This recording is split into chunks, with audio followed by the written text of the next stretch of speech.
Matamgi Manipuri Wari channel asibu tabiriba khwai pumnamakbu taramna okchari ngasi amuk lawbirasi Hui Houdongsu Nungshinabra taruk suba tangkak.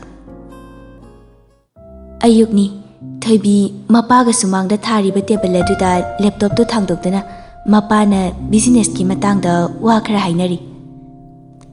Babung bye bye da rembok tawbada ado handakti aina design tawba jewelry khara advertise tawningi. Yam pai aduga fi anova singdo aduga fashion designer RK Rahul do nangamta unanaba tawro. Oh babung aduga Delhi da conference ama lay haibado aduna kayam walige. New Year matungdani date 5 ni aduga top model Suraj Thangjamga actress Rasi Laibiga su athubada unanaba tawro nangna krasiloko. Babung Mawahan sanare bidi cha puraga tholei.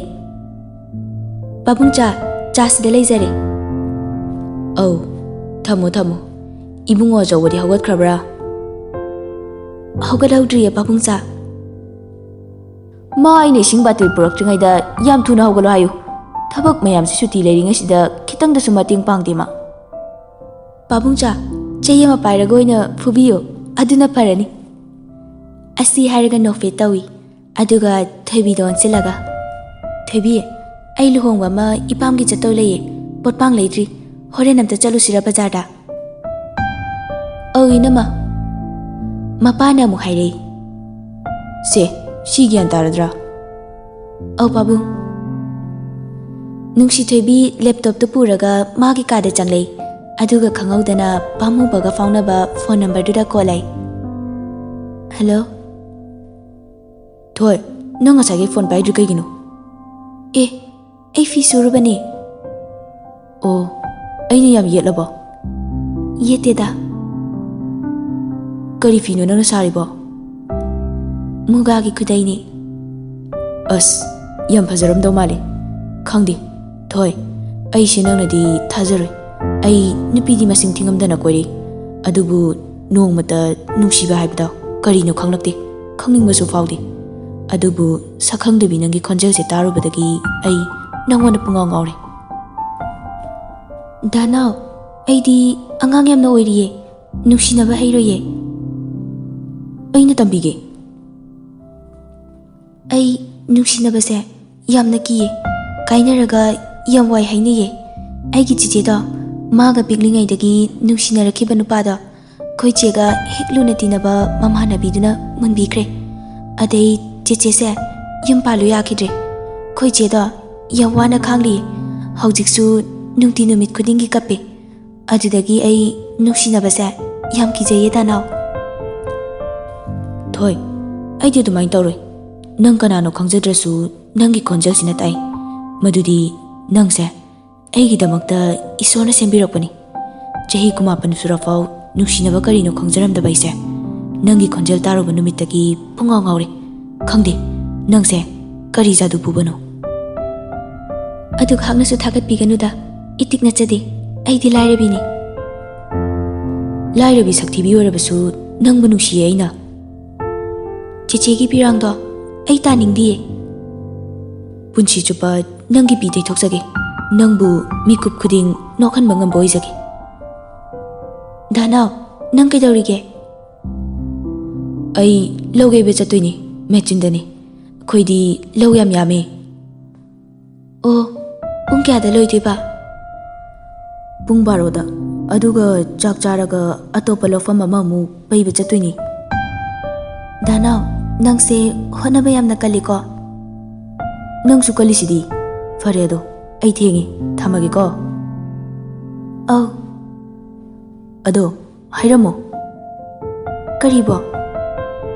Nungsiba wai Horen lauge beloiraga party tawbada yu thakanu ko ai pamjade kitang kha yamdabi thakeba ko ai sarage sawganoba please phone thamna khraba tungda nungsi thobi phone dudi yengaga nofe tawi mingsel du da ure nofe tawramba mai thongdo kaino ai ni thanta noisibo aigi sibu mabu nuksiriba haidura He, lamhenbi thamoi, nang yam khatkanu.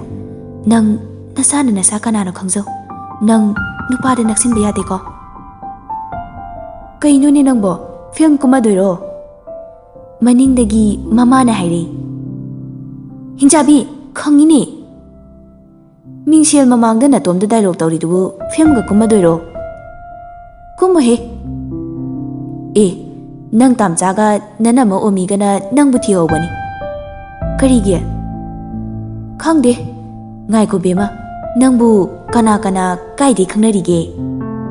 Karino haise? Nangi khangnajaba nupadu ba. Kaidi nupano da. Chahi se kumanga sujalakadore. Khajikta da ngairi. Sibong nupa leitaba. Ima, ai yum panbe wa khande. Hai, nupi gidi yum panba matam hendokpa yadini he nangbo. Palaru ye aidi. Hey, taningdaba wa hainuko. Nungthoni, manama ahalga thoibiga bazarda potpang leiba laklami. Kolik yonba dukandasu amuk changi. Thoibiya, kari leibisiga, nang somta khalauda. Inama, electric khangsima leibiro, aduga reksimaga, ko. Hoine, aduna faradra. Khang leiraga amu rek leibamda changlai. Hai Rashri, nangbu kamdorige. Haima, uda kuire sanarembi. Kai chaluino. Microwave amta yengena changlakpani, nangdi. Ipamda inang nupi singa maluhongba, adugi potpang ama yengena changlakpani. Inama, ai pochi sum khange ko.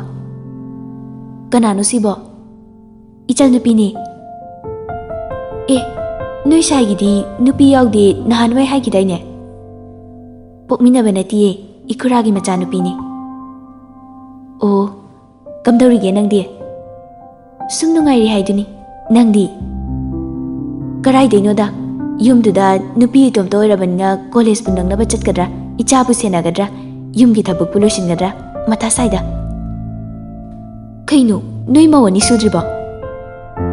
Sudrida, inaw nupada nupi pusulo haibisde yade. Ai kapning bada loirabani. Ngaiko, nang angang makatadriba. Taragi khalini, nupi macha ama pokningli. Ado nangi number piramo, paw sum phawna seba. Hoi, nachal nupi se inaw nupi boiningeda. Kari honarige. Business women hai tari. Hais, tan yamna chare. Nupi thiu yadriba akhoi labadugi mangonek ta karak lage. Khangnaba leitaba natro. Leitabani. Ado noigiduna kari honaiba. SBI bank ki manager ni. Yai ne dudia. As, tan yamna chare. Pot leiba loiraga manama machal mayum hankre. Rashri di manaw nupagi khalaga pamjana nuksithoi bibi yenghawi. Numidangi chak ising chaba thakpa loinakre. Nungsitombi sanarembi nakta changlei. Haima, indomcha kari leirage chango. Lao, sofa leiri kasida wari amta tanasi tawani. Hoi. Sanarembi sofa leiri bakadu da changlei. Kari matang no indomcha. Nachal thuibi se mabu hauji kana loina batina ba nang khangbro. Indomcha adugumbadi khangde ma kanamta khangnadabadi male. Ichena tamdana aisu tare ma ga khangnajabado mamanabiga thungnakre hayi. Phare nuksinarasu marai bakti naramdabagini. Adubu chahi kumanga sujale haujimak yare haibadi nate. Khangnaba yaba matamdi yawraklabrana khali. Indomcha Aiga nahanwai high school taminarakpa imanabi hojina lecture oikre. Maga ngasai thengnaye. Magi nupadugi manaw nupada bank manager ne haye. SBI gi pakhang oira male. Khangna basu leite. Imanabi duna khoithoi bibu ubada manaw nupi oiningkrabani. As aduri tanam na chare nang thokpa namanabi duda haikro.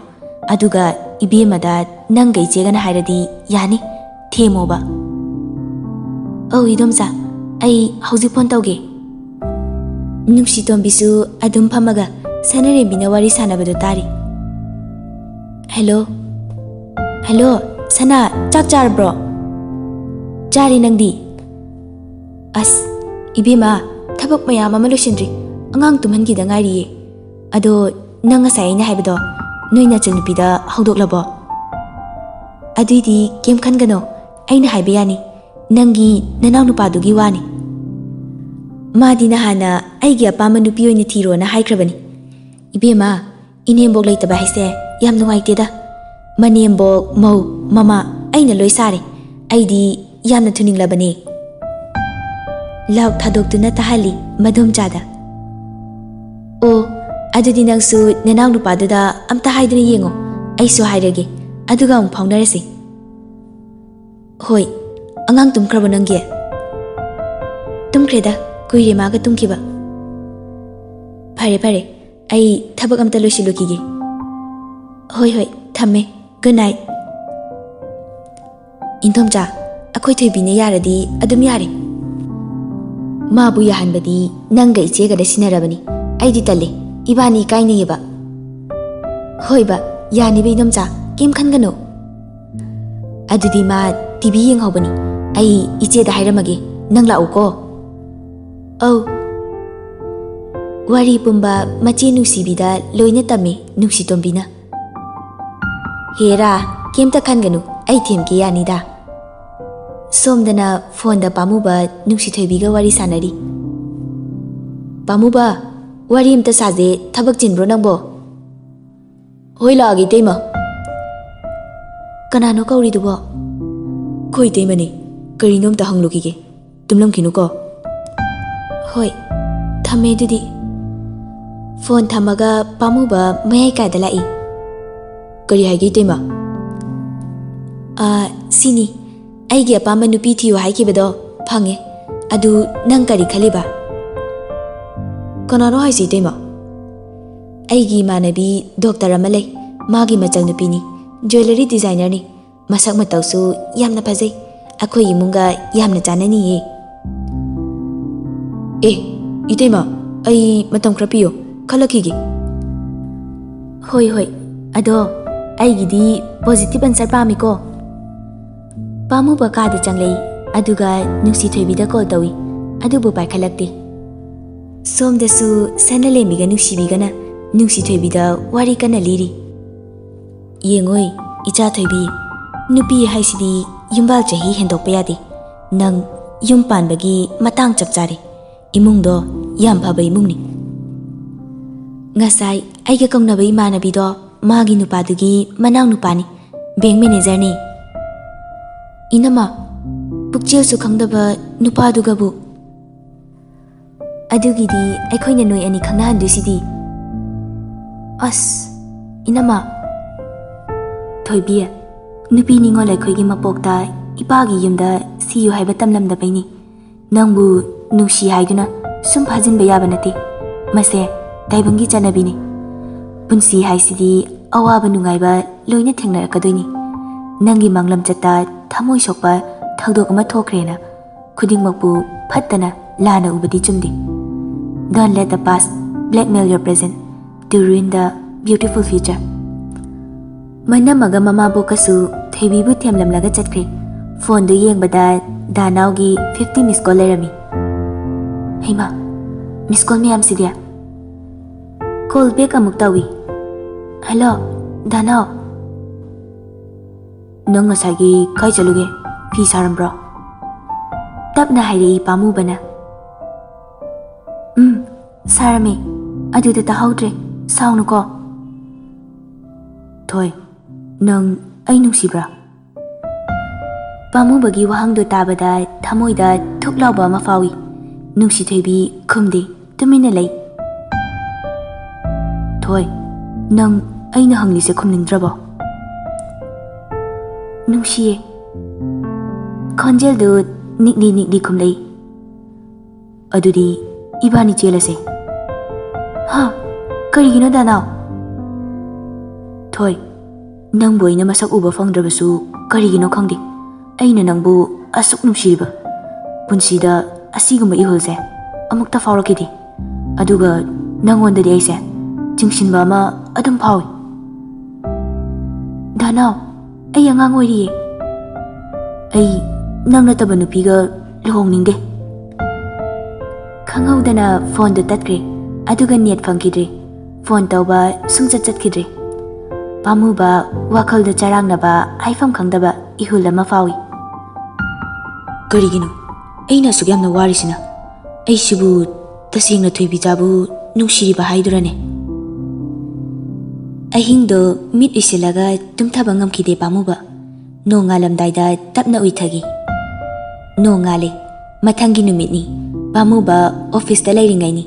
ꯅꯨꯡꯁꯤꯊꯣꯏꯕꯤ ꯕꯦꯡꯛꯇ Aadhaar link ꯇꯧꯕꯒꯤ ꯂꯥꯛꯄꯗ ꯊꯦꯡꯅꯔꯦ. ꯅꯪꯅ ꯑꯩ ꯄꯥꯝꯕꯁꯦ ꯄꯥꯝꯃꯤꯗꯀꯣ. ꯑꯣꯐꯤꯁꯇꯅ ꯀꯅꯥꯅ ꯊꯥꯔꯛꯂꯤꯕ ꯍꯥ? ꯍꯦ ꯁꯣꯅꯣ ꯊꯨꯡꯕ, ꯑꯉꯥꯎꯕ, ꯅꯪꯕꯨ ꯑꯩꯅ ꯀꯩꯗꯧꯕꯩ ꯇꯥꯟꯅꯗꯣꯏꯕ? ꯅꯪ ꯑꯃꯨꯛꯀ ꯅꯦꯠꯂꯨꯔꯣ ꯍꯥ? ꯅꯪꯕꯨ ꯄꯤꯌꯣꯟꯂꯣ ꯑꯣꯐꯤꯁꯁꯤꯒꯤ? ꯍꯦ ꯅꯨꯄꯥ ꯐꯪꯗꯕꯤ, ꯁꯛꯊꯤꯕꯤ, ꯑꯩꯕꯨ ꯄꯤꯌꯣꯟꯂꯣ ꯒꯥꯏꯅ. ꯃꯦꯅꯦꯖꯔꯅꯤꯅꯦ ꯑꯩꯁꯦ. ꯀꯔꯝꯕ ꯑꯉꯥꯎꯕꯅ ꯅꯪꯕꯨ ꯃꯦꯅꯦꯖꯔ ꯑꯣꯏꯍꯜꯂꯤꯕ? ꯑꯍꯣꯡꯕ ꯄꯣꯠ ꯂꯩꯅꯕ ꯃꯤ ꯃꯌꯥꯝ ꯂꯩꯕꯅꯤ. ꯑꯗꯨꯕꯨ ꯑꯩꯗꯤ ꯑꯍꯣꯡꯕ ꯃꯃꯜ ꯌꯥꯎꯗꯕ ꯄꯣꯠꯇꯣ ꯄꯥꯝꯗꯦ, ꯍꯟꯅ ꯌꯦꯡꯗꯦ. ꯑꯗꯨꯅꯅꯤ ꯑꯩꯅ ꯅꯪ ꯄꯥꯝꯗ꯭ꯔꯤꯁꯦ. ꯆꯠꯊꯣꯛꯑꯣ. ꯀꯌꯥꯗ ꯃꯤ ꯎꯁꯤꯠꯔꯤꯕ ꯅꯨꯄꯤꯅꯣꯅꯦ ꯃꯁꯤ? ꯑꯩꯅ ꯁꯨꯝ ꯁꯥꯎꯅꯤꯡꯂꯛꯇꯅꯀꯣ. ꯀꯗꯥꯏꯗꯒꯤ ꯗꯥꯎꯅꯣ? ꯑꯩꯗꯤ ꯄꯦꯜꯂꯕꯅꯤ. ꯃꯁꯤꯒꯤ ꯅꯨꯄꯥꯁꯦ ꯑꯃꯨꯛ ꯊꯦꯡꯅꯩ. ꯂꯦꯝꯕꯤ ꯃꯄꯥꯝꯗ ꯆꯠꯂꯨꯒꯦ ꯍꯥꯏꯒꯦꯅ ꯃꯄꯨꯔꯣꯏꯕꯗ ꯐꯣꯟ ꯇꯧꯕꯅꯤ. ꯑꯗꯨꯕꯨ ꯋꯦꯇꯤꯡ ꯑꯗꯨꯝ ꯂꯩ. ꯋꯦꯇꯤꯡ ꯂꯩꯈꯠꯂꯛꯏꯕ ꯃꯇꯝꯁꯦ ꯐꯅ ꯀꯨꯏꯔꯦ. ꯃꯁꯥꯅ ꯐꯠꯇꯕ ꯊꯕꯛ ꯇꯧꯔꯨꯔꯕꯅꯤꯅ ꯃꯤꯕꯨꯁꯨ ꯆꯤꯡꯅꯗꯕꯗꯤ ꯉꯝꯗꯦ. ꯑꯗꯨꯕꯨ ꯍꯟꯕ ꯂꯩꯇꯦ. ꯂꯦꯝꯕꯤ ꯐꯣꯟ ꯍꯟꯖꯤꯟ ꯍꯟꯖꯤꯟ ꯑꯗꯨꯝ ꯇꯧꯏ. ꯊꯣꯏꯕꯤ, ꯅꯪꯅ ꯑꯩꯒꯤ ꯏꯄꯨꯔꯣꯏꯕ ꯃꯨꯟꯕꯗꯤ ꯅꯠꯇꯦ. ꯁꯣꯝꯗꯅ ꯃꯥꯂꯦꯉꯥꯟꯕ ꯃꯥꯅ ꯊꯕꯛ ꯇꯧꯔꯤꯕ ꯃꯐꯝ ꯑꯗꯨꯗ ꯗꯣꯛꯇꯔ ꯑꯣꯏꯅ ꯄꯣꯁꯇꯤꯡ ꯂꯥꯛꯄ ꯇ꯭ꯔꯥꯏꯕꯦꯜ ꯅꯨꯄꯤ ꯑꯃꯒ ꯈꯪꯅꯔꯦ. ꯅꯨꯄꯤꯗꯨꯒꯅꯤ ꯃꯥꯅ ꯋꯥꯔꯤ ꯁꯥꯔꯤꯕ. ꯂꯦꯝꯕꯤꯅꯗꯤ ꯅꯨꯡꯁꯤꯊꯣꯏꯕꯤ ꯑꯣꯏꯔꯝꯒꯅꯤ ꯍꯥꯏꯅ ꯂꯥꯟꯅ ꯈꯟꯈꯤꯕꯒ ꯂꯣꯏꯅꯅ ꯅꯨꯡꯁꯤꯊꯣꯏꯕꯤ ꯎꯅꯅꯕ ꯆꯠꯅꯕ ꯂꯣꯏꯁꯤꯜꯂꯝꯃꯤ. ꯁꯣꯝꯗꯅ ꯃꯅꯝꯃꯒ ꯃꯃꯥꯕꯣꯛꯀꯅ ꯇꯛꯄꯗ ꯂꯣꯏꯔꯦ ꯅꯨꯡꯁꯤꯊꯣꯏꯕꯤꯕꯨ ꯂꯨꯍꯣꯡꯕꯗꯨ ꯌꯥꯅꯕ ꯍꯥꯏꯅ. ꯃꯄꯥꯟꯗ ꯅꯨꯡꯁꯤꯇꯣꯝꯕꯤ ꯒꯝꯂꯥꯗ ꯍꯧꯔꯤꯕ ꯂꯩꯁꯤꯡꯗꯣ ꯏꯁꯤꯡ ꯆꯥꯏꯔꯤꯉꯩ ꯃꯇꯝꯅꯤ ꯂꯦꯝꯕꯤꯅ ꯌꯧꯁꯤꯜꯂꯛꯄꯗꯣ. ꯏꯟꯗꯣꯝꯆꯥ, ꯊꯣꯏꯕꯤꯕꯨ ꯂꯩꯈꯤꯕ꯭ꯔꯥ? ꯂꯦꯝꯕꯤ, ꯅꯪ ꯑꯣꯏꯔꯦ. ꯎꯗꯕ ꯀꯨꯏꯔꯦ. ꯅꯄꯥꯝꯗ ꯂꯥꯛꯄꯗ ꯆꯪꯂꯛꯏꯔꯣ ꯅꯪꯕꯣ? ꯑꯧ, ꯊꯣꯏꯕꯤꯗ ꯋꯥ ꯑꯝꯇ ꯍꯥꯏꯒꯦꯅꯁꯨ ꯊꯑꯣꯏꯅ ꯂꯥꯛꯄꯅꯤ. ꯂꯩꯕꯅꯤ, ꯆꯪꯉꯣ. ꯁꯣꯝꯗꯅ ꯏꯆꯥ ꯊꯣꯏꯕꯤ, ꯅꯪꯕꯨ ꯂꯨꯍꯣꯡꯕꯁꯤ ꯌꯥꯔꯣ ꯀꯩꯗꯧꯒꯦ? ꯃꯆꯧꯕꯤ, ꯑꯩ ꯇꯜꯂꯤ. ꯅꯪꯅ ꯇꯜꯂꯤꯁꯦ ꯀꯩꯒꯤꯅꯣ? ꯃꯁꯛꯁꯨ ꯈꯪꯗꯕ ꯅꯨꯄꯥꯗꯨꯕꯨ. ꯑꯗꯨꯒꯤꯗꯤ ꯈꯪꯅꯍꯟꯒꯦꯅꯦ. ꯋꯥꯔꯤ ꯁꯥꯟꯅꯔꯤꯉꯩ ꯆꯩꯔꯛꯇꯨꯗ ꯂꯦꯝꯕꯤꯁꯨ ꯆꯪꯂꯛꯄꯗꯣ ꯅꯨꯡꯁꯤꯊꯣꯏꯕꯤꯗꯤ ꯉꯛꯏ. ꯀꯧꯗꯤ ꯊꯣꯏꯕꯤꯅ. ꯐꯝꯃꯣ, ꯀꯔꯤ ꯂꯩꯔꯦ? ꯅꯪꯒ ꯅꯨꯡꯁꯤꯅꯔꯝꯂꯕꯁꯨ ꯍꯧꯖꯤꯛꯇꯤ ꯃꯍꯥꯛ ꯑꯩꯒ ꯂꯨꯍꯣꯡꯗꯨꯅ ꯏꯆꯥ ꯂꯩꯔꯕꯅꯤ. ꯑꯗꯨꯅ ꯅꯪ ꯃꯉꯣꯟꯗꯒꯤ ꯂꯥꯞꯊꯣꯛꯑꯣ ꯊꯣꯏꯕꯤ. ꯀꯔꯤ ꯃꯇꯥꯡꯒꯤꯅꯣ ꯅꯪꯅ ꯍꯥꯏꯁꯦ? ꯑꯩꯅ ꯍꯥꯏꯁꯦ ꯗꯥꯒ ꯅꯪꯒ ꯍꯧꯖꯤꯛ ꯄꯥꯎ ꯐꯥꯎꯅꯔꯤꯗꯣ ꯑꯗꯨꯒꯤꯅꯤ. ꯅꯨꯡꯁꯤꯊꯣꯏꯕꯤ ꯁꯥꯎꯅꯤꯡꯕꯅ ꯈꯝ ꯊꯦꯡꯈ꯭ꯔꯦ. ꯃꯁꯥꯅ ꯃꯁꯥꯕꯨ ꯀꯟꯇ꯭ꯔꯣꯜ ꯇꯧꯕ ꯉꯝꯍꯧꯗꯦ. ꯅꯨꯡꯁꯤꯊꯣꯏꯕꯤꯅ ꯂꯦꯝꯕꯤꯗ ꯈꯨꯄꯥꯛꯅ ꯊꯥꯔꯛꯏ. ꯈꯪꯕ꯭ꯔꯥ ꯅꯪꯅꯗꯕꯨ ꯃꯤꯒꯤ ꯂꯨꯈꯥꯛ ꯆꯥꯕꯅꯤ. ꯑꯩꯗꯤ ꯃꯤꯒꯤ ꯂꯨꯈꯥꯛ ꯑꯔꯦꯝ ꯃꯄꯥ ꯆꯥꯕ ꯃꯤ ꯅꯠꯇꯦ. ꯃꯤ ꯃꯆꯥ ꯑꯣꯏꯅ ꯍꯧꯔꯛꯄꯒꯤ ꯋꯥꯈꯜꯗꯣ ꯄꯤꯛꯁꯤꯟꯒꯅꯨ. ꯅꯪꯅ ꯃꯤꯒꯤ ꯃꯄꯣꯠ ꯃꯨꯜꯂꯒ ꯍꯔꯥꯎꯕ, ꯅꯪꯅ ꯇꯧꯕ ꯑꯗꯨꯃꯥꯏꯅ ꯑꯩꯅ ꯇꯧꯔꯝꯒꯅꯤ ꯈꯟꯕꯗꯤ ꯅꯪ ꯑꯣꯏꯅ ꯄꯥꯞꯄꯨꯒꯅꯤ. ꯆꯠꯂꯣ, ꯅꯁꯛꯇꯣ ꯎꯅꯤꯡꯗꯦ. ꯋꯥꯍꯩꯗꯣ ꯍꯥꯏꯔꯒ ꯂꯦꯝꯕꯤꯕꯨ ꯏꯟꯊꯣꯛꯏ ꯀꯥꯗꯨꯗꯒꯤ. ꯑꯗꯨꯒ ꯐꯃꯨꯡꯗ ꯆꯦꯟꯁꯤꯟꯗꯨꯅ ꯀꯞꯄꯤ. ꯂꯦꯝꯕꯤꯁꯨ ꯏꯀꯥꯏ ꯐꯤꯔꯨꯛ ꯈꯨꯝꯗꯨꯅ ꯌꯨꯝꯗꯨꯗꯒꯤ ꯊꯣꯔꯛꯏ. ꯅꯨꯡꯁꯤꯊꯣꯏꯕꯤꯁꯨ ꯅꯨꯃꯤꯠ 8 ꯁꯨꯈ꯭ꯔꯦ ꯄꯥꯝꯃꯨꯕꯒ ꯄꯥꯎ ꯐꯥꯎꯅꯈꯤꯗꯕ. ꯅꯨꯡꯁꯤꯊꯣꯏꯕꯤ ꯃꯄꯤ ꯇꯩꯊꯣꯛꯂꯒ ꯃꯅꯝꯃꯒꯤ ꯀꯥꯗ ꯆꯪꯂꯛꯏ. ꯏꯅꯝꯃ, ꯑꯩ ꯂꯨꯍꯣꯡꯕꯗꯨ ꯌꯥꯔꯦ. ꯋꯥꯍꯩꯗꯣ ꯍꯥꯏꯔꯝꯂꯒ ꯃꯈꯥ ꯇꯥꯔꯝꯗꯅ ꯊꯣꯛꯈ꯭ꯔꯦ. ꯁꯅꯥꯔꯦꯝꯕꯤꯁꯨ ꯍꯔꯥꯎꯕꯣꯏ ꯀꯔꯤꯕꯣꯏ ꯃꯃꯥꯟꯅꯕꯤ ꯔꯥꯁ꯭ꯔꯤꯗ ꯄꯥꯎꯗꯣ ꯍꯥꯏꯈꯤ. ꯁꯣꯝꯗꯅ ꯊꯣꯏꯕꯤ ꯀꯥꯗ ꯊꯣꯡ ꯂꯣꯟꯁꯤꯜꯂꯒ ꯀꯞꯂꯤ. ꯅꯨꯃꯤꯗꯥꯡꯅꯤ. ꯔꯥꯁ꯭ꯔꯤ ꯏꯃꯨꯡꯒꯤ ꯊꯕꯛ ꯂꯣꯏꯁꯤꯜꯂꯒ ꯄꯥꯝꯃꯨꯕꯒꯤ ꯀꯥꯗ ꯆꯪꯂꯛꯏ. ꯄꯥꯝꯃꯨꯕ, ꯅꯪ ꯀꯔꯤ ꯈꯜꯂꯤꯒꯦ? ꯀꯔꯤꯕꯨꯅꯣ ꯍꯥꯏꯁꯦ ꯏꯇꯩꯃ? ꯅꯍꯥꯟ ꯑꯩꯅ ꯍꯥꯏꯔꯝꯕꯗꯣ, ꯂꯨꯍꯣꯡꯕꯒꯤ ꯋꯥꯐꯝꯗꯣ. ꯏꯇꯩꯃꯅ ꯍꯥꯏꯕꯗꯣ ꯑꯩ ꯌꯥꯔꯒꯦ. ꯐꯔꯦ ꯑꯗꯨꯗꯤ ꯍꯌꯦꯡꯁꯦ ꯅꯪ ꯅꯨꯄꯤꯗꯨ ꯎꯅꯔꯣ ꯃꯥꯒꯤ ꯐꯣꯟ ꯅꯝꯕꯔꯁꯦ ꯁꯤꯗ ꯂꯩꯔꯦ ꯏꯇꯩꯃ ꯑꯩ ꯂꯨꯍꯣꯡꯗ꯭ꯔꯤ ꯐꯥꯎꯗꯤ ꯅꯨꯄꯤꯗꯨꯒ ꯎꯅꯔꯔꯣꯏ ꯍꯩꯃꯥ ꯀꯔꯤꯅꯣꯅꯦ ꯃꯁꯤꯕꯣ ꯑꯩ ꯇꯜꯂꯦꯕ ꯅꯪꯅ ꯎꯅꯅꯤꯡꯗ꯭ꯔꯁꯨ ꯅꯨꯄꯤꯗꯨꯅꯗꯤ ꯎꯅꯅꯤꯡꯂꯝꯒꯅꯤꯅꯦ ꯍꯌꯦꯡ ꯀ꯭ꯂꯥꯁꯤꯛꯀꯤ ꯀꯦꯐꯇ ꯅꯣꯏꯅꯤ ꯊꯦꯡꯅꯔꯣꯀꯣ ꯑꯩ ꯍꯥꯏꯈ꯭ꯔꯗꯕꯅꯤ ꯄꯨꯡ 1ꯗꯀꯣ ꯑꯁꯣꯝꯗꯁꯨ ꯑꯗꯨ ꯃꯉꯥꯏ ꯅꯨꯡꯁꯤꯊꯣꯏꯕꯤꯗꯣ ꯄꯥꯝꯃꯨꯕꯗ ꯐꯣꯟ ꯇꯧꯏ ꯍꯜꯂꯣ ꯊꯣꯏ ꯀꯩꯒꯤꯅꯣ ꯅꯪꯒꯤ ꯐꯣꯟ ꯁꯨꯡꯆꯠ ꯆꯠꯇ꯭ꯔꯤꯁꯦ ꯗꯥꯅꯥꯎ ꯑꯩ ꯂꯨꯍꯣꯡꯕꯒꯤ ꯍꯥꯏꯅꯕ ꯂꯣꯏꯔꯦ ꯑꯗꯨꯅ ꯅꯪꯉꯣꯟꯗ ꯀꯥꯏꯒꯗ꯭ꯔꯅ ꯈꯜꯂꯒ ꯑꯩꯁꯨ ꯏꯇꯩꯃꯅ ꯂꯨꯍꯣꯡꯅꯕ ꯍꯥꯏꯅꯔꯦꯅ ꯍꯥꯏꯌꯦ ꯑꯗꯨꯕꯨ ꯊꯣꯏ ꯑꯩꯗꯤ ꯅꯪ ꯅꯨꯡꯁꯤꯌꯦ ꯑꯩꯈꯣꯏꯅꯤ ꯎꯅꯔꯒ ꯂꯣꯟꯅ ꯆꯦꯟꯈ꯭ꯔꯁꯤꯔꯥ ꯑꯩꯈꯣꯏꯅꯤꯒꯤ ꯂꯥꯏꯕꯛꯇ ꯇꯝꯂꯝꯗꯕꯩꯅꯦ ꯗꯥꯅꯥꯎ ꯅꯪꯁꯨ ꯑꯍꯜ ꯂꯃꯟꯅ ꯍꯥꯏꯕꯗꯨ ꯏꯜꯂꯣ ꯑꯩꯁꯨ ꯏꯜꯂꯒꯦ ꯃꯁꯤꯅ ꯐꯔꯅꯤ ꯈꯜꯂꯦ ꯐꯔꯦ ꯅꯪꯅ ꯄꯥꯝꯂꯗꯤ ꯑꯗꯨꯕꯨ ꯊꯣꯏ ꯅꯪꯒꯤ ꯅꯨꯡꯉꯥꯏꯇꯕ ꯑꯩ ꯅꯤꯡꯁꯤꯡꯂꯛꯄ ꯃꯇꯝꯗ ꯐꯣꯟ ꯑꯗꯨꯝ ꯇꯧꯔꯛꯎꯀꯣ ꯐꯣꯟ ꯊꯝꯅꯈ꯭ꯔꯕ ꯃꯇꯨꯡꯗ ꯅꯨꯡꯁꯤꯊꯣꯏꯕꯤꯁꯨ ꯅꯨꯡꯉꯥꯏꯇꯕꯗꯤ ꯐꯥꯎꯏ ꯊꯃꯣꯏꯗ ꯍꯣꯏꯗ ꯋꯥꯖꯔꯁꯅꯨ ꯁꯤꯗꯒꯤ ꯍꯦꯟꯕ ꯆꯩꯅꯥ ꯀꯌꯥ ꯈꯥꯡꯕꯅ ꯉꯝꯂꯒ ꯃꯊꯪꯒꯤ ꯅꯨꯃꯤꯠꯀꯤ ꯅꯨꯡꯊꯤꯜꯅꯤ ꯅꯨꯡꯁꯤꯊꯣꯏꯕꯤ ꯃꯇꯣꯝꯇ ꯀ꯭ꯂꯥꯁꯤꯛ ꯍꯣꯇꯦꯜꯗ ꯂꯥꯛꯏ ꯄꯥꯝꯃꯨꯕꯁꯨ ꯃꯇꯣꯝꯇꯅꯤ ꯂꯥꯛꯏꯕ ꯑꯅꯤꯗꯣ ꯍꯥꯟꯅ ꯐꯥꯎ ꯌꯦꯡꯅꯗꯦ ꯄꯥꯝꯃꯨꯕ ꯈꯨꯗꯥꯡ ꯒꯥꯔꯤꯗꯣ ꯑꯃꯨꯛ ꯌꯦꯡꯉꯤ ꯉꯥꯏꯍꯥꯛ ꯑꯃꯨꯛ ꯆꯠꯅꯩ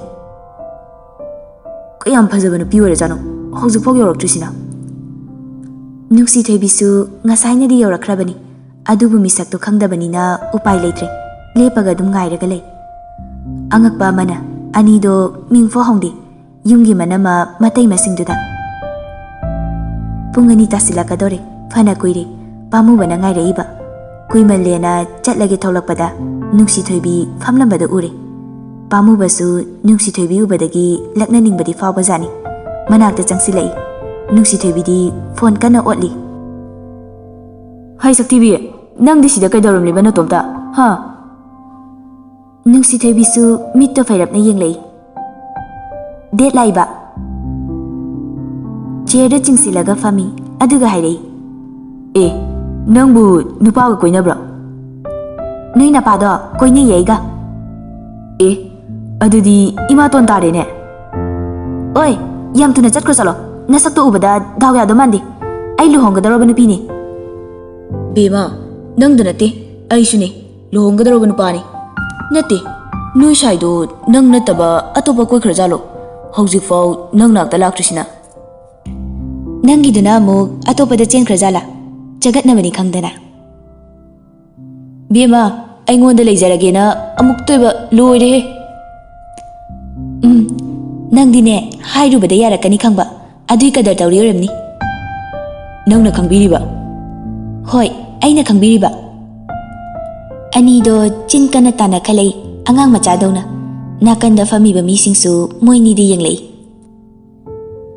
ꯅꯪꯒꯤ ꯅꯅꯥꯛꯇ ꯀꯨꯏꯅ ꯂꯩꯔꯗꯤꯅꯦ ꯑꯩ ꯆꯣꯞꯄ ꯁꯣꯏꯔꯣꯏ ꯑꯁꯤ ꯍꯥꯏꯔꯒ ꯄ꯭ꯔꯞ ꯄ꯭ꯔꯞ ꯊꯣꯛꯂꯛꯏ ꯄꯥꯝꯃꯨꯕꯁꯨ ꯑꯗꯨꯝ ꯇꯥꯟꯅꯔꯛꯏ ꯑꯗꯨꯕꯨ ꯍꯟꯅ ꯌꯦꯡꯗꯦ ꯃꯌꯨꯝ ꯌꯧꯔꯛꯏ ꯑꯗꯨꯒ ꯃꯅꯝꯃꯗ ꯏꯁꯧ ꯂꯥꯡꯂꯩ ꯅꯨꯄꯥꯗꯣ ꯂꯥꯛꯁꯨ ꯂꯥꯛꯇꯕꯗꯨꯔꯣ ꯍꯩꯃꯥ ꯔꯥꯖꯁ꯭ꯔꯤꯅ ꯍꯥꯏꯔꯛꯄꯗꯗꯤ ꯆꯠꯈ꯭ꯔꯦ ꯍꯥꯏꯌꯦ ꯆꯠꯂꯝꯃꯅꯤ ꯐꯔꯦꯁꯦ ꯅꯨꯄꯥꯗꯨꯒꯤ ꯐꯣꯇꯣꯁꯤ ꯌꯦꯡꯉꯣꯁꯦ ꯌꯦꯡꯉꯣꯏ ꯁꯨꯛꯌꯦꯡ ꯍꯦꯛ ꯌꯦꯡꯉꯣꯏ ꯑꯗꯨꯗꯤ ꯋꯥꯔꯤ ꯁꯥꯟꯅꯒꯦꯔꯥ ꯑꯩ ꯐꯣꯟ ꯇꯧꯒꯦ ꯁꯥꯟꯅꯔꯣ ꯌꯥꯔꯦ ꯂꯨꯍꯣꯡꯕ ꯅꯨꯃꯤꯠꯇ ꯕꯣꯔꯗꯣ ꯃꯁꯛ ꯈꯪꯖꯔꯒꯦ ꯁꯣꯝꯗꯁꯨ ꯄꯥꯝꯃꯨꯕꯗꯣ ꯃꯇꯩꯃꯗ ꯁꯥꯎꯔꯦ ꯏꯇꯩꯃ ꯂꯥꯛꯁꯨ ꯂꯥꯛꯇꯦꯗ ꯅꯨꯄꯤꯗꯣ ꯑꯦ ꯀꯩꯅꯣ ꯍꯥꯏꯁꯤꯕꯣ ꯑꯩꯅ ꯐꯣꯟꯗ ꯍꯪꯕꯗꯗꯤ ꯆꯠꯈꯤ ꯍꯥꯏꯅ ꯈꯪꯗꯦ ꯊꯦꯡꯅꯔꯛꯇꯦ ꯐꯔꯦꯁꯦ ꯐꯣꯟꯗ ꯑꯣꯏꯅ ꯋꯥꯔꯤ ꯁꯥꯔꯣ ꯃꯁꯛ ꯈꯪꯅꯤꯡꯂꯁꯨ ꯐꯣꯇꯣꯁꯤꯗ ꯂꯩꯔꯦ ꯌꯥꯔꯦ ꯋꯥꯔꯤꯁꯨ ꯁꯥꯟꯅꯔꯔꯣꯏ ꯐꯣꯇꯣꯁꯨ ꯌꯦꯡꯉꯔꯣꯏ ꯂꯨꯍꯣꯡꯕ ꯅꯨꯃꯤꯠꯇ ꯈꯪꯖꯔꯒꯦ ꯍꯌꯦꯡ ꯑꯃꯨꯛ ꯄꯥꯝꯗꯦ ꯍꯥꯏꯔꯛꯄꯗꯤ ꯌꯥꯔꯣꯏꯀꯣ ꯍꯥꯏꯔꯣꯏ ꯁꯛ ꯊꯤꯔꯝꯅꯁꯨ ꯏꯔꯥꯏꯕꯛꯀꯤꯅꯤ ꯈꯜꯂꯒꯦ ꯑꯁꯨꯝꯅ ꯃꯥꯡꯒꯣꯜ ꯀꯥꯔꯛꯈ꯭ꯔꯦ ꯂꯨꯍꯣꯡꯕꯒꯤ ꯃꯇꯝ ꯂꯦꯞꯅꯔꯦ ꯐꯥꯏꯔꯦꯟꯒꯤ 5ꯅꯤ ꯄꯥꯟꯕ ꯅꯨꯃꯤꯠꯇ ꯂꯨꯍꯣꯡꯕ ꯍꯥꯏꯅ ꯃꯇꯝ ꯑꯁꯨꯝ ꯍꯧꯖꯤꯟꯈꯤꯕꯅ ꯂꯨꯍꯣꯡꯕ ꯃꯇꯝ ꯅꯛꯁꯤꯜꯂꯛꯏ ꯑꯗꯨꯕꯨ ꯕꯣꯔ ꯀꯩꯅꯥ ꯑꯣꯏꯒꯗꯧꯔꯤꯕ ꯑꯅꯤꯗꯣ ꯅꯣꯡꯃꯇ ꯐꯣꯟꯗ ꯄꯥꯎ ꯐꯥꯎꯅꯗꯦ ꯎꯅꯁꯨ ꯎꯅꯗꯦ Marak-maraktadi wrong number takiba number duda anido fauni. Pamubadi wrong number Thoibi chabu masa khangningba fauri haujiksu. Adubu Thoibi chanadi luhongbagi matam lepkhrabanina unaruraga thamoi kainabani khanduna yadre. Luhongbagi invitation card sem saba matai marasrida loina taholi. Luhongli bani haiduna masada excited oiba karisu faude. Pamuba tasengna sakang tabi Thoibi chabu thamoida nungsiba phawi. Malenganba machal nupina pau pibadagi Nungsi Thoibi luhonggadore haiba tare. Malenganbana yumda thunglaba numito Nungsi Thoibigi haizingpot numitni. Numidang wairamni haizingpot chu loikre. Malenganba ichanga lakmine Thoibi khoida. Ibungo kana unagadaba. Ima ai Nungsi Thoibigi friend ni kitang thengdokre lakpa. O ichadi kari lamdagino mingna kari kauba. Jarangpatagini ma Malenganba kawi. Mingdo tabada Nuksibina khangle Thoibigi ex-boyfriend dune haiba. Changlo famlu lao ai ichanupido kaktholake. Sofa duda kaksinduna famali aduga Thoibibu kauba changlei. Thoibi nangi namanabini haidana amala iye amta tholo. Kanano machaubi khangde nang amta tholo. Hoi machaubi fi hongge taurambado hongdana prap tholei Nungsi Thoibi adugadi sofada ichalga malemga famadu ure. Che Thoibi ichanna harau kaurei Thoibi su fake smile ama pi. Malenganbaga Nungsi Thoibiga michanare kadomda leramba pi no khangde animak mamittagi pi takiba khangaude. Thoibi ngasidi nangsi yam fazai. Da kamdauri nungairibra. Wai haibase phattena hai aduna nungaiba tamlibani. Nangna invite tawroktrasu aidi nang uningduna lakpani waraunuko. Adugi nati lemido nahanamu sida laklami aduga haujiksu daga ibani mari leinaboi khanduna nganglambaduna. Oh madi swaidi yauraklamlabore. Ai mabu lemna tokloi. Mana nangbu ithanungdagi setkibani. Aigi nungsibaga kaina hanbani. Aduna aisu magi nungsibaga kaina hangani. Da adumaina tawno. Haujikti angangsu leirabanina angangi khanbiduna adugumba khongthangdo thangano. Mana aigi punsise lekha tahanbani. Aibu hingna hatpani. Mabu so hatkani. Nangaina wana khangliba chainase masu fangangani. Farese toose achapo chase ai putholake. Thoibi ngaikho nangna nahanwai nangi liksabiyo haikibado ai kaudri ngasisu aina nangi lohongbada gift oina pige khanduna thambani. Aina ahanba phangiba salary duna leikiba kudolni loksinbiyu ko. Sanagi necklace ama puthoraktuna pi. Nungsi Thoibisu mabukning nungsiraduna kapi. Nada yektana nungai yaifana napuroibagi minungsi mitneng makhada nungai na panbo yuko Thoibi. Si hairaga Thoibigi makokta nanthabi malenganbasu mitki pi thingba ngamdraduna maidu laithoktana kapi. Nungsi Thoibisu malembu mabung sakna khoirumjai. Oiriba mataudo ichansu yengba ngamdraduna kapi. Aduga nungsibisu machi amada mataudo lona yengduna kapli. Ima kaidorinu sida Thoibidi. Nungsibi pido fatfat taithoi. Ibemagi hana khangnajaramba nupado oiramale laise. Ai anisu uba ngamde. Sana nang cha amata putholo adugane achapot hawkinaba kharaga putholo. Ima dadana thamoi singna pipanara khangde. Likse yamna phajaye. Malenganba Thoibibu uraga haukraba thakdoksingdo mitta urei. Mitki pisu khama ngamdre. Da nang adumaina kapkano ai kamaina lehogani. Sanarembina cha puraga changlei. Mayam cha thakse. Thoibisu malemsu pi fatfat taithoi. Ibungose kari lamdaino? Charangpatagini tema. Oh, ibema sina. Aigi ichane. Chethabi se fi se aigi achamba kudone nungaina paluko. Cha thakminaraba matungda malengan bagai changa chatkre. Thaibidi malemna piramliba liktuda yenglaga kapli. Somdana yum hek yaubaga malengan ba lan tawi lembida. Oi, nangna pamisi kaino?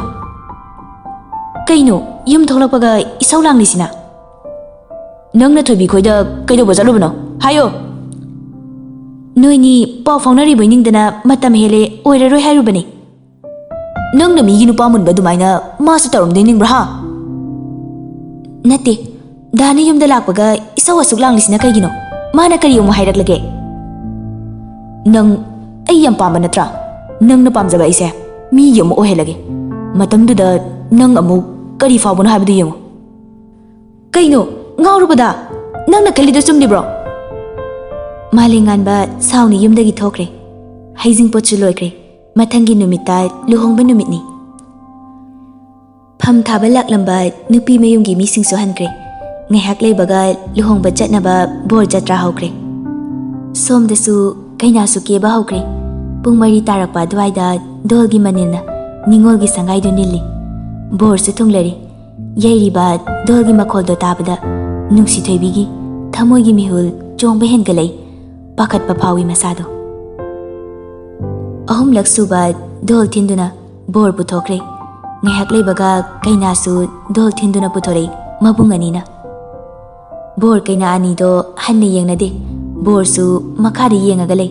Kaina su mitto makade yengagalei. Laison tinson loiraduna dan thadana bahore. Ngaihak leiraga dan thadaba lore. Kaina senabina kaina do puthoklei. Aduga ahan belei koirei. Bor senabana leidopi Nungcthoibidi hauzik phaba borde yengri. Khuzop yaduna leido chairage haiduna borde yengtholakpadadi borde hek ubaga mamit mana lakthorei. Leido chaidana munna soktoklaga borde yenglaga lei. Bima leido chairo. Kaina senabina hairei. Ina mamta kaubiro. Kaidorage. Kauda kauro. Tilliba mayamdusu oiriba mataududa murum murum sonai. Sanarembisu thuna mandop mayaiduda changlai. Bordusu leido kuina chairak mande khanduna mitto kainada yengtholai. Adugadi hui houdong anise michanare. Mandop mayaiduda bordusu murum murum soli. Ibungo kaidore? Kaina onore sidi hingjabini ai kaina nate. Inama boro nare. Ai sigi nupasida leiba ngamloye boro nare. Thoibia kaino nangna haidubo leise chairo haibani. Mi mayam mi yengsinare ikaibana sireda idi kona ngangnase. Inama kamaina saidino? Ai asigi nupase pamde nukside. Thoibia angang sarakano leido prap chairo. Upai leita leido chaire Nungcthoibi. Karino tawrisibo? Aibu punsi chupa asigi haudong amubisiga leminadorene. Eita siningleda. Bor senabaduna munna mo yengi pamubada. Bor senabado ingi khangladuna karino hangi. Mama, hu piyo, hu chage. Karino ibungo, nangbu ngaurabro? Somdasu Nungcthoibi pukning nungsiraduna kapi. Aigi iraibaksibo karino? Aigi nungsibasu thungnahandaba. Aduga hui manba mahachandan olakisida aibu lei kujob tarilak chaikidrane. Isai sakpigi khutuda khujina leithatli thoibi. Isai sakpido isai khanglap lepi namanduna. Aduga mitna khani yenglei. Hu piyo ine ai nupasida kundong ningde hu charaga sirage. Hanu thangduda nupa phangbaduda ngaukhidana hugase mahau tangninglakla bema. Uchina china lei koiba loire kundo hupa matang yoksilakle. Oi, kundo se phajana hukadabani natradi nangaina mayamangsida khubaksna sachalakadabani. Kaina senabiduna daptawi. Kaina senabidusu khara sathibi oibajani.